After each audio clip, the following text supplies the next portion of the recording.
नमस्कार दोस्तों, आपका हमारे YouTube चैनल ओए कहानियाँ में स्वागत है। ऐसी ही और कहानियाँ सुनने के लिए हमारे चैनल को सब्सक्राइब करें और बेल आइकन को प्रेस कर दें ताकि हर कहानी का नोटिफिकेशन आप तक पहुंच सके। सविता, मैं यहाँ नहीं रहूँगा। हमारी तो कोई पूछ ही नहीं हो रही। तुम तो अपनी बहन की शादी में मस्त होकर बैठी हो। ना बच्चों की चिंता है ना मेरी। मुझे तो ये लगता है कि तुम इस घर की सौतेली बेटी हो।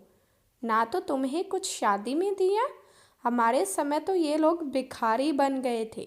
अब कैसे गायत्री को मोटरसाइकिल देंगे। तुम तो अंदर बैठकर अपनी बहनों से बतिया लो या घर का काम कर लो। मैं कल से देख रहा हूँ। रात को तुम्हारा छोटा भाई कमल तुम्हारी छोटी बहन सवित्री के पति विनय को बुलाकर बाहर ले गया।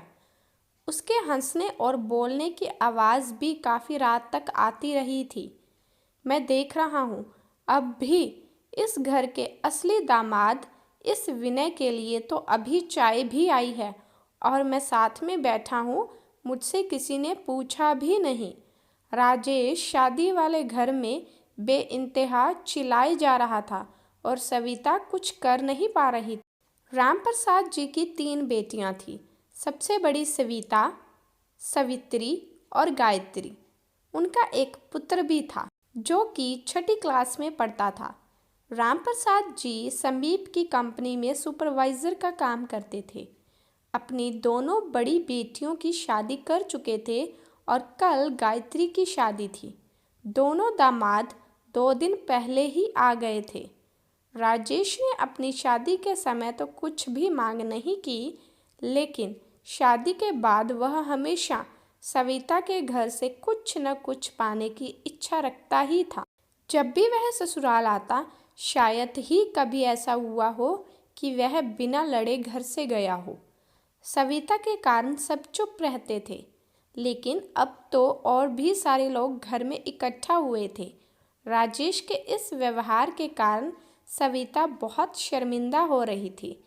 जब से राजेश को यह पता चला कि ससुर जी गायत्री को मोटरसाइकिल भी दे रहे हैं, तब से तो उसका गुस्सा संभाले नहीं संभल रहा था। कुछ भी बोलने का मौका वह हाथ से जाने नहीं दे रहा था। इसके विपरीत विनय अपने ससुर जी को पिता के समान ही सम्मान देता था। इसी कारण घर में उसकी जगह एक बेटे के समान थी। पर रामप्रसाद जी बिना उसकी सलाह के कोई भी काम नहीं करते थे। विनय रसोई में भी काम करने में कोई शर्म नहीं समझता था। जहाँ राजेश सवेरे ही उखड़ा उखड़ा घूम रहा था, वहीं विनय सवेरे से घर के कामों में भी हाथ बटा रहा था। अभी उसने रसोई में थोड़ा सर दर्द होने के कारण सवित्री को चाय बनाने के लिए कहा। वह बाहर आकर बैठ गया था। सवित्री ने किसी के हाथ से उसके लिए चाय भिजवाई तो सवित्री को यह नहीं पता था कि बड़े जीजाजी भी बाहर बैठे हैं। ससुर जी के लिए अपमानजनक भाषा का प्रयोग करते हुए और तमाशा बनाते हुए देखने पर विनय ने राजेश को प्यार से समझाते हुए चुप रहने के लिए कहा। साथ में उसने अपनी चाय राजेश को ही पकड़ानी चाहिए और मजाक के लहजे में बोला, आप बैठो भाई साहब, आपके लिए मैं चाय के साथ कुछ नाश्ता भी बना लाता हूँ। इसके विपरीत राजेश ने उसे भी अपशब्द बोलने शुरू किए। साथ ही उसे कहा, तू तो बेवकूफ़ है। तू नौकर के जैसे इस घर में काम कर सकता है। इस परिवार का दामाद ना तो तू है और ना ही मैं। तुझे कौन सा कुछ दिया है इन्होंने। देख, अपनी गायत्री को तो ये मोटरसाइकिल भी दे रहे हैं। दामाद को अपनी इज्जत खुद करवानी आनी चाहिए। तुझे मेरा साथ देना चाहिए, ना कि मुझे रोकना चाहिए। विनय ने तभी बड़े प्यार से राजेश को कहा, आप सही कहते हो भाई साहब, मैं इस घर का दामाद हूँ ही नहीं, मैं तो इस घर का बेटा हूँ। घर का दामाद खुश रहे, मैं तो सिर्फ यही चाहता हूँ।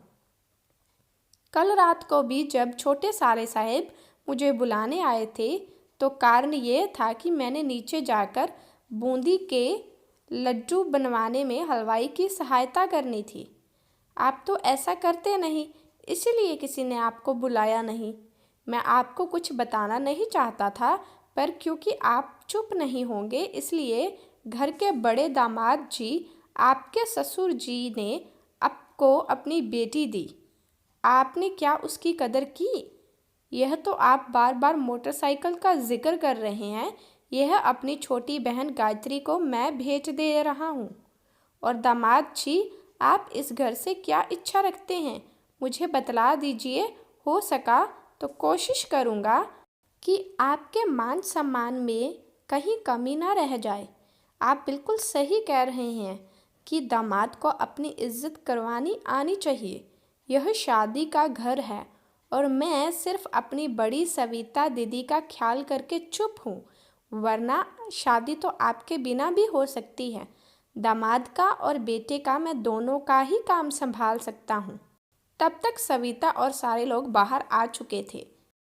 पाठकगण, शायद राजेश को कुछ समझ ही आ गया होगा, क्योंकि उसके बाद गायत्री की शादी होकर विदा होने तक राजेश ने एक बार भी लड़ाई नहीं की और शादी के हर कार्यक्रम में शांति से हिस्सा लिया।